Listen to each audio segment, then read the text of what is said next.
नमस्ते। आज के विश्लेषण में हम उभरते भारत की वह तस्वीर पेश करने वाले हैं जिसने चीन समेत कई देशों की नींद उड़ा दी है।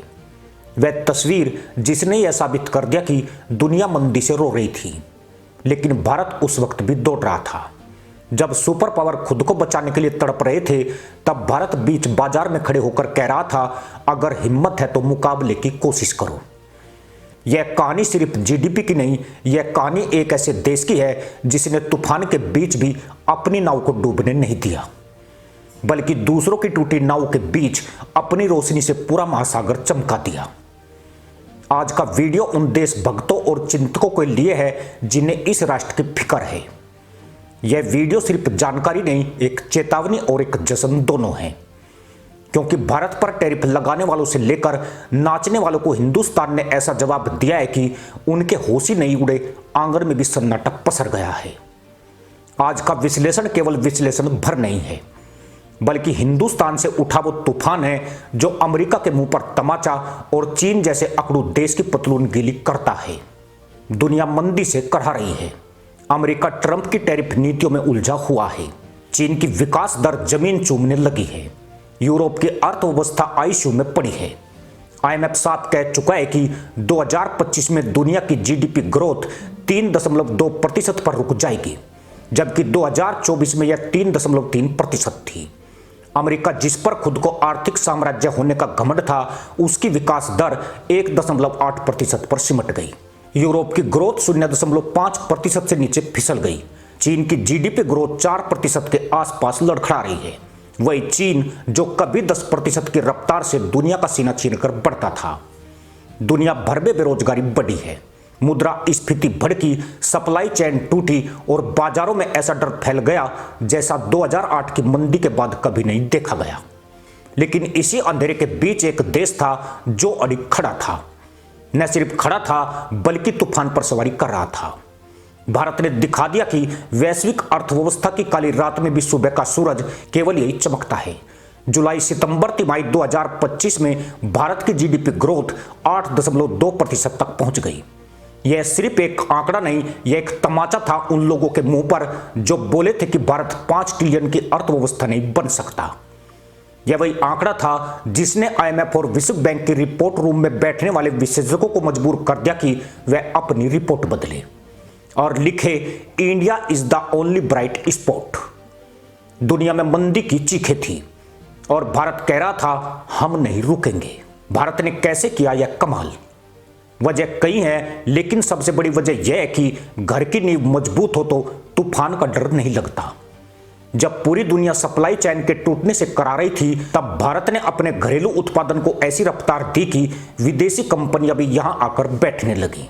सेमीकंडक्टर प्लांट से लेकर डिफेंस मैन्युफैक्चरिंग तक भारत ने हर क्षेत्र में दुनिया को चौंका दिया।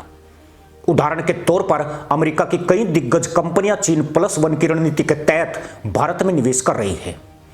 एप्पल के आईफोन का 14% उत्पादन भारत में होने लगा है, जबकि 2 साल पहले यह आंकड़ा सिर्फ 4% था। यह बदलाव सिर्फ एक कंपनी का नहीं, बल्कि दुनिया की नीति का बदलाव है, चीन को छोड़कर भारत की ओर। लेकिन सिर्फ उत्पादन ही नहीं, भारत ने इंफ्रास्ट्रक्चर पर भी ऐसा हमला बोला कि दुनिया देखती रह गई। पिछले 9 सालों में भारत ने 1.45 लाख किलोमीटर नई सड़कें बना दी, 82,000 किलोमीटर हाईवे अपग्रेड किए, 100 से ज्यादा नए एयरपोर्ट बनाए या अपडेट किए। मुंबई दिल्ली एक्सप्रेसवे, पूर्वी पश्चिम डेडिकेटेड फ्रेट कॉरिडोर, ये सब ऐसे प्रोजेक्ट हैं जो जीडीपी में सीधे सीधे आग भरते हैं। चीन की नींद उड़ाने वाली बात यह है कि विश्व बैंक की लॉजिस्टिक्स परफॉर्मेंस इंडेक्स में भारत 2014 के मुकाबले 24वें स्थान पर आ गया। जब अमेरिका टैरिफ की लड़ाई लड़ रहा था और चीन अपनी जमीनें बेचकर भी बेरोजगारी नहीं रोक पा रहा था, तब भारत ने रिकॉर्ड $70 अरब का एफडीआई खींचा। यह पैसा ऐसे समय आया जब दुनिया का कुल एफडीआई 20% गिर गया था। इसका मतलब साफ है, निवेशक किसी जिंदा अर्थव्यवस्था में पैसे डालते हैं, लॉस में बिल्कुल नहीं। सबसे बड़ा भूचाल तब आया जब भारत की सर्विस सेक्टर ने रिकॉर्ड तोड़ दिया। आईटी एक्सपोर्ट $200 अरब पार कर गया। टूरिज्म सेक्टर में 2025 में 18% की ग्रोथ दर्ज हुई। यूपीआई के जरिए भारत ने डिजिटल भुगतान में दुनिया को ऐसा सबक दिया कि अमेरिका, जापान, यूएई और सिंगापुर तक भारत से मॉडल मांगने लगे। भारत में हर महीने 12 अरब से ज्यादा डिजिटल ट्रांजैक्शन हो रहे हैं, जो दुनिया का रिकॉर्ड है। जब दुनिया नकदी की कमी से परेशान थी, भारत कैशलेस होकर आगे निकल गया। भारत की आर्थिक क्षमता सिर्फ शहरों तक सीमित नहीं रही, गांव कस्बों ने भी ऐसा दम दिखाया कि दुनिया चौंक गई। 45 करोड़ जनधन खाते, 28 करोड़ लोगों को सीधे डीबीटी से फायदा, किसान सम्मान निधि से 11 करोड़ किसानों के बैंक खाते हर साल 6000 से भरते रहे। यह पैसा सीधे जमीन पर खर्च हुआ और ग्रामीण अर्थव्यवस्था ने शहरों से भी ज्यादा तेज रफ्तार पकड़ ली। उदाहरण यही कि एफएमसीजी कंपनियों की रिपोर्ट के अनुसार ग्रामीण मांग 2025 में 8.7% बढ़ी, जबकि शहरी मांग 7.1% पर रही। दुनिया की कोई भी अर्थव्यवस्था तब तक सुरक्षित नहीं हो सकती जब तक उसकी जड़ें मजबूत न हों, और भारत ने 140 करोड़ लोगों की जड़ों में ही उर्वरक भर दिया।